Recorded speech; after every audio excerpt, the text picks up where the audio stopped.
খবর চলে আসলো, ওগো নবী আপনার সাহাবী আলকামা কালিমা তো পড়তে পারছে না। আমার নবী সাইয়েদনা বেলাল রাদিয়াল্লাহু তাআলা আনহুকে আলকামার কাছে পাঠালেন, ও বেলাল আলকামার কাছে চলে যাও, আলকামার কাছে যাওয়ার পর কালিমার তালকিন করো। সাইয়েদনা বেলাল রাদিয়াল্লাহু তাআলা আনহু আলকামার কাছে চলে গেলেন। আলকামার কাছে যাওয়ার পর কালিমার তালকিন দিচ্ছেন, কিন্তু আল্লাহর নবীর সাহাবী আলকামা কালিমা পড়তে পারছে না। বিশ্ব নবীর কাছে খবর চলে আসলো, ওগো নবী আপনার সাহাবী আলকামা মুখের মধ্যে কালিমা আসে কিন্তু কোনোভাবেই তো কালিমা উচ্চারণ করতে পারছে না। আমার নবীজি বললেন তার বাড়িতে কে আছে তার স্ত্রীকে ডাকো। বিশ্ব নবী আলকামার স্ত্রীকে ডেকে পাঠালেন। আলকামার স্ত্রী চলে আসলো, কারণ একজন স্ত্রী জানে তার স্বামীর আচরণ কিরকম, ঠিক কিনা বলেন? বাইরের মানুষ দেখবে লোকটা পীর, বাইরের মানুষ দেখবে লোকটা বড় হুজুর, কিন্তু তার আসল চরিত্র কি কেউ দুনিয়ার না জানলেও একমাত্র জানে কে? তার বউ। তার বউ হয়তো তার কাছে থাকে, যার কারণে তার বউ তার গোপন খবরও জানে। এই জন্য আলকামার স্ত্রীকে ডাকা হলো, ও আলকামার স্ত্রী, আলকামা নামাজে কেমন ছিল? আলকামার স্ত্রী ডেকে বলে, আল্লাহর নবী আলকামা নামাজে খুব ভালো ছিল, কখনো নামাজ মিস দিত না, তাহাজ্জুদের নামাজও আলকামা পড়তো, মানুষের সঙ্গে ভালো আচরণ করতো, দান সদকাও করতো, তার কোনো দোষ নাই।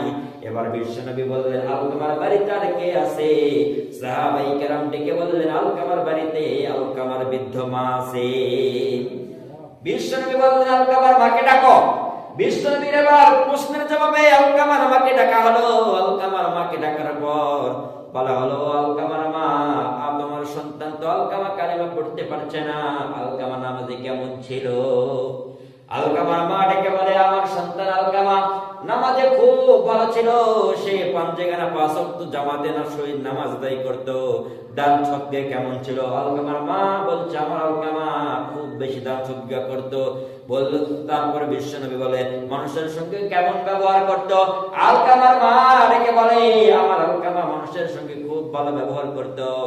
এবার যখন বিশ্বনবী বলছে, ও আলকামার মা আপনার আলকামা আপনার সঙ্গে কেমন ব্যবহার করতো?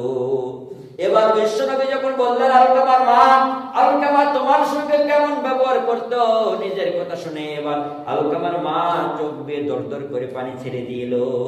আলকামার মা ডেকে বলল, বিশ্বনবী আমার আলকামা মানুষের সঙ্গে ভালো ব্যবহার করতো, কিন্তু বাড়িতে যখন আসতো আমি মায়ের সঙ্গে আলকামা ভালো ব্যবহার করতো না, শুধু বইয়ের কথা শুনতো, কোনো কথা শুনতো না।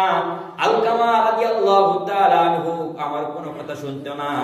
বিশ্বনবী বললেন, তাহলে এবার সাহাবায়ে কেরামকে আদেশ করলেন, লাকড়ি জোগাড় করো, আলকামাকে আমরা আগুনের মধ্যে পুড়ে ফেলবো।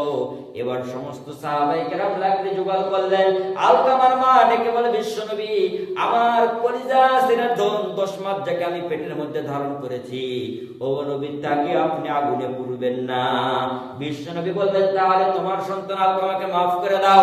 এবার মা ডেকে বলল, ও নবী আমি আমার সন্তানকে মাফ করে দিলাম। আল্লাহর নবী এবং সাহাবায়ে কেরামকে সাক্ষ্য রেখে আলকামার মা যখন আলকামাকে মাফ করে দিল, এবার সমস্ত সাহাবায়ে কেরাম তাকে দেখছেন আলকামা সুন্দর করে মিষ্টি সুরে জবানে পড়ছেন, লা ইলাহা ইল্লাল্লাহু মুহাম্মাদুর রাসূলুল্লাহ।